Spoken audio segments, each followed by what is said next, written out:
Okay, so sometimes when you're, authoring a report, you need to create your own illustrations. And if you create your own illustrations, you don't need to cite or reference anyone else. So a program that I like to use for creating simple illustrations is Microsoft PowerPoint. Sorry, Microsoft PowerPoint. PowerPoint has a series of basic drawing tools that you can use to create illustrations. So let me show you how to use Microsoft PowerPoint to create a general illustration of a box plot that you can use in the definition of a box plot. So when you first start Microsoft PowerPoint, it may start with a blank slide. If it doesn't, you can come over here to New Slides and insert a blank one like that. And if you don't like the slide that it gave you initially, just select the slide over here to the left, right click it, and then choose delete slide. So now all you've got is this blank slide. So all the pictures that I've been telling you to create, I've been telling you to create it with like 4 inches high and 6 inches wide. As you can see, this slide size is clearly not 6 inches wide. It looks like it's maybe 14 inches wide. So let's change the size of this to be 4 by 6.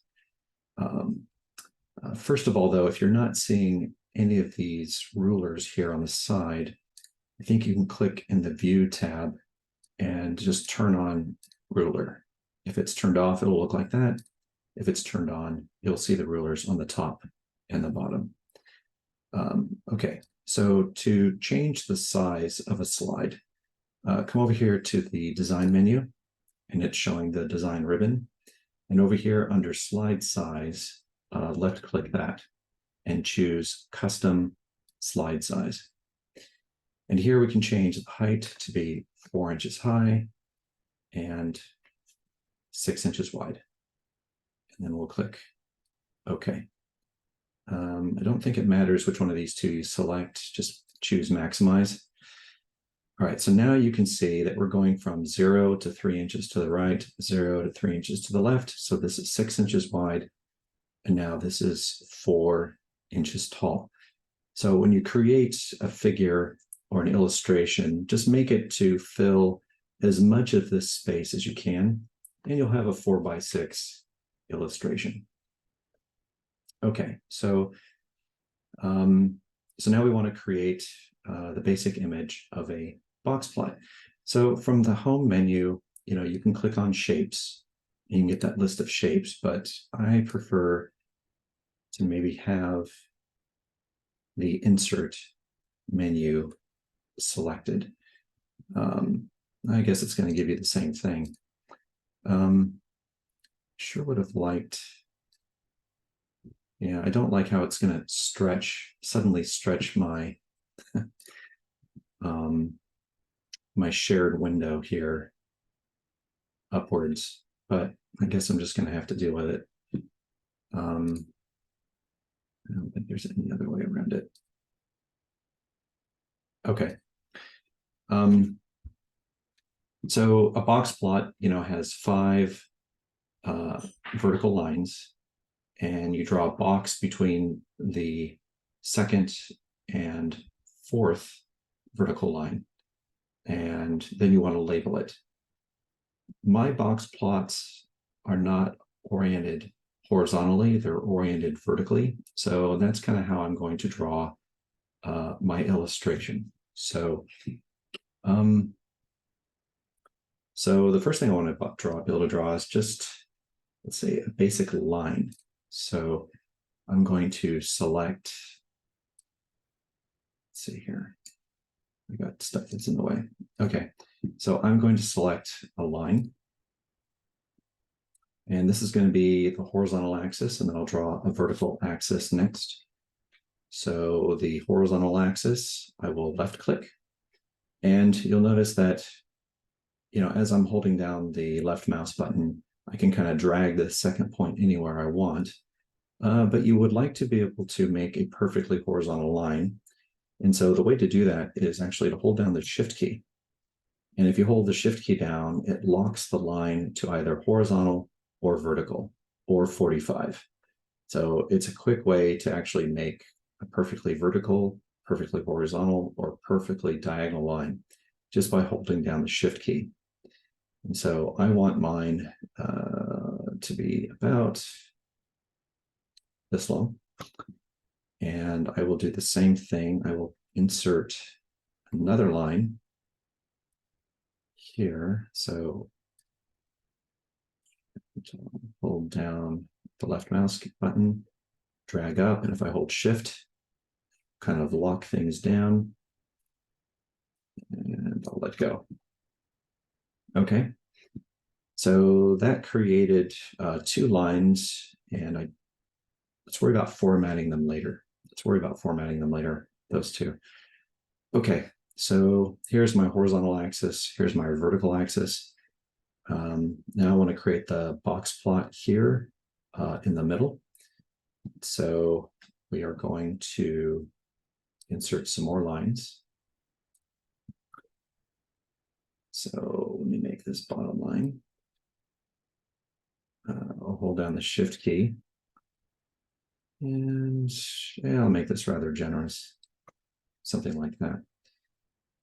Now I will go ahead and format this one, and I'll explain why in a second.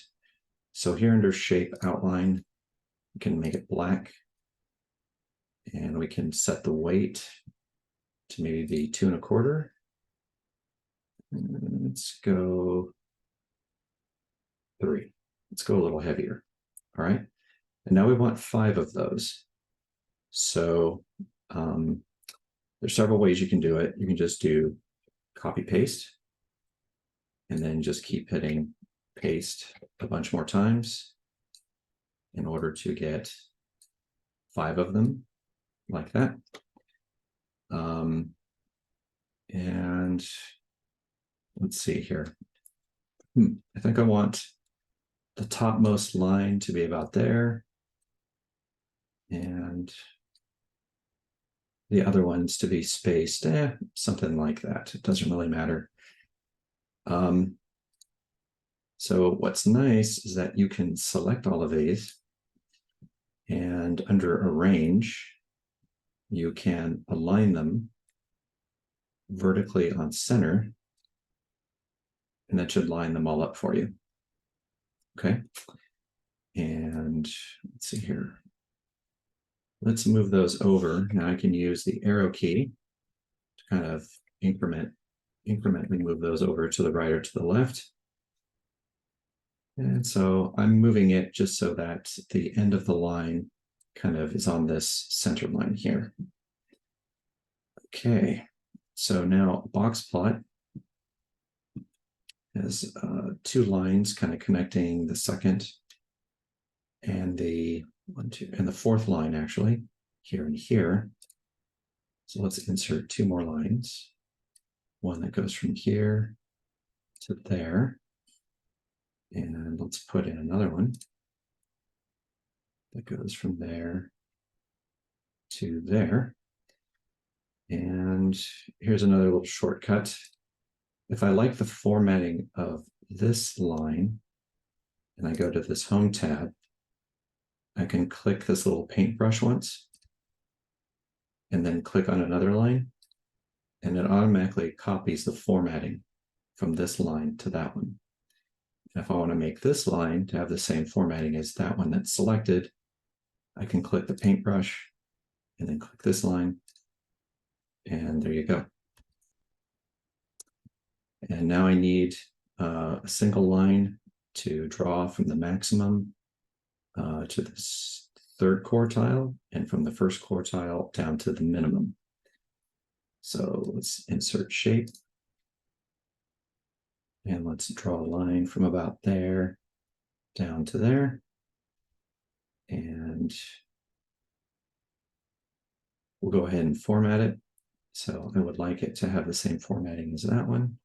So go to the Home menu, click on the paintbrush.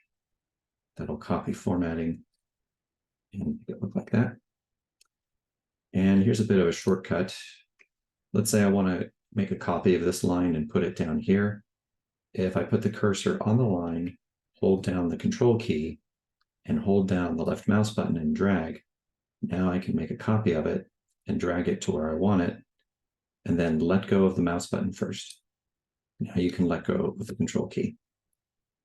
Okay.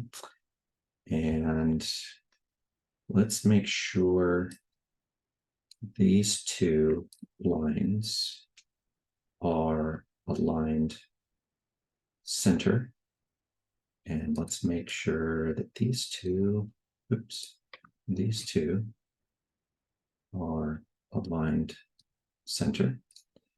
And it looks like there's a little bit of a gap. So if I click this and I hit the down arrow a few times, I can close that gap. All right, that looks pretty good. Now, the reason why I made this off center is because I'm going to put text off to the side to kind of label each of these parts. So now I want to hit insert, and I want to insert a text box. And let's put a text box right here. And then I want to type maximum. And then I can grab this and kind of move it where I want, like that. And let's change the font to Times New Roman. Again, I apologize that it expanded upwards instead of downwards. Okay, there's Times New Roman. And it is 18 point. Let's make it bold so it stands out. That looks pretty good. So now let's take this and we can copy this. So hold down the control key, hold down the left mouse button, drag this down, let go of the mouse button, let go of the control button, and let's change this to minimum. Oops, yeah, minimum. All right. Now, this middle one, this is the median. So hold down left control, hold down left mouse, move the cursor up, let go of the mouse, let go of control, and now we can call this the median. And this first one here, this is the first quartile. So kind of using the same trick to copy. And let's call this Q1. And then come up here, make a copy and call this Q3. And I wasn't really that careful about lining this up on the left-hand side. So what I can do is I can select these all by selecting each one in turn and holding down the Shift key. And then I can go to Arrange, Align Left. And now they're all perfectly aligned. So we've got maximum, third quartile, median, first quartile, minimum. Okay, so now let's pay attention to these axes. And actually, I want to format them the same. So let me click this, paintbrush, this line, and then paintbrush, that line. And say, let's add a little bit more. And add another line to put a tick mark right here, holding down the Shift key so it's vertical. And let's make that, let's change the formatting of that to be the same as this one. So we'll use the paintbrush and then select that one. And down here, I'm going to put the text random variable. So I'm going to use the same copy method to copy this down here. And let's call this the variable. So this is where we name the random variable that this box plot is representing. And here on the side, let's add a few tick marks here. So we will add some horizontal lines. So maybe something like that. I'm holding down Shift key to make sure it's horizontal. And let's go ahead and change the formatting of that to be the same as this. Home paintbrush. And let's say I want 8 lines here. So let's copy and then paste, paste, paste. Oops. Let's do that again.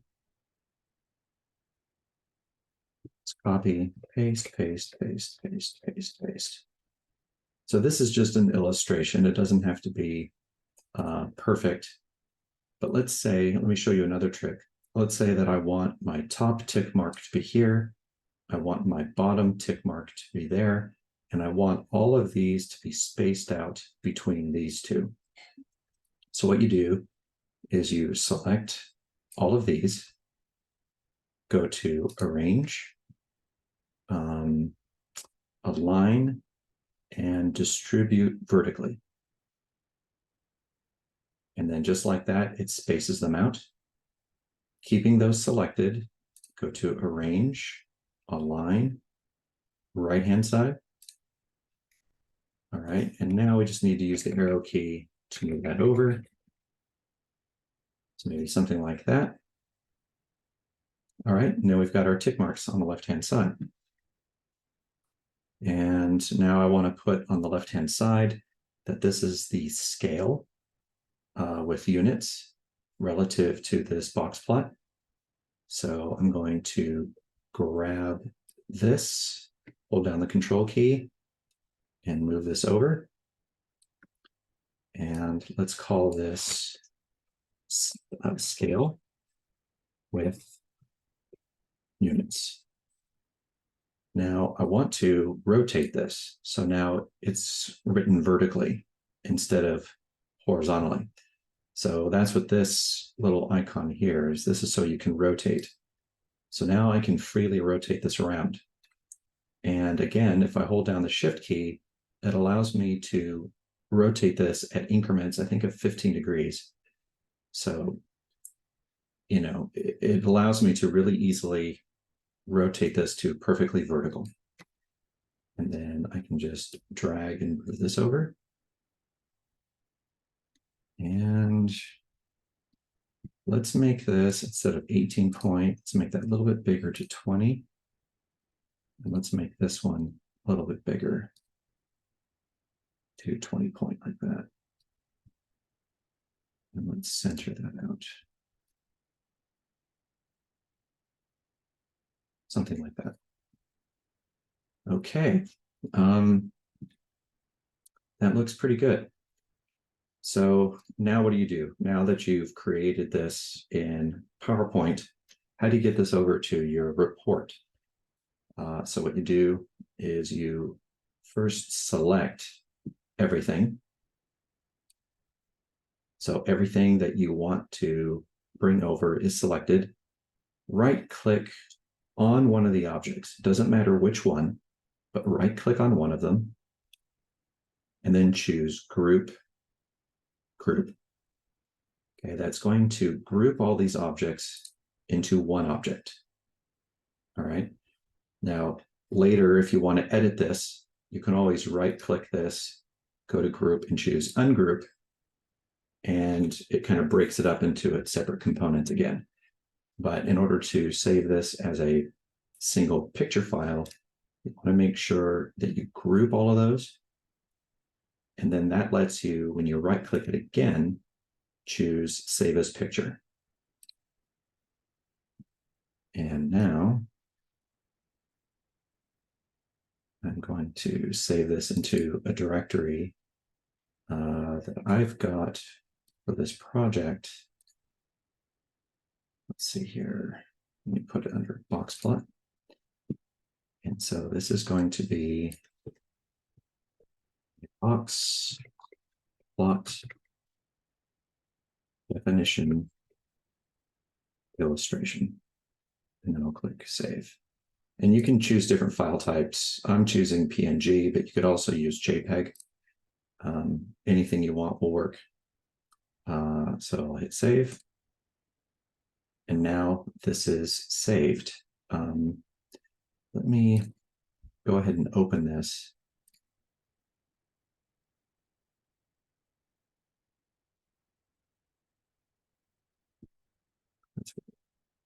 Let me save this again as a JPEG because PNG sets transparency. Okay, that could be a problem. I think it would be better to save it not as a PNG file, but as a JPEG. So let's change it to a JPEG and I'll hit save. Okay, now let's look at, all right, the JPEG looks better. All right, let me share a different screen. So you can see what this looks like as a picture. So, it's not perfect, but this is good enough. This is what the JPEG looks like, and you can see a JPEG does not have transparent colors. If we look at the PNG, it has transparent colors. So the background will kind of take the color of anything that's behind it. So JPEG is maybe a little bit better than PNG. So I would use a JPEG. All right, so next, when you see me insert this picture into the report template in another video, you'll kind of know where this illustration came from.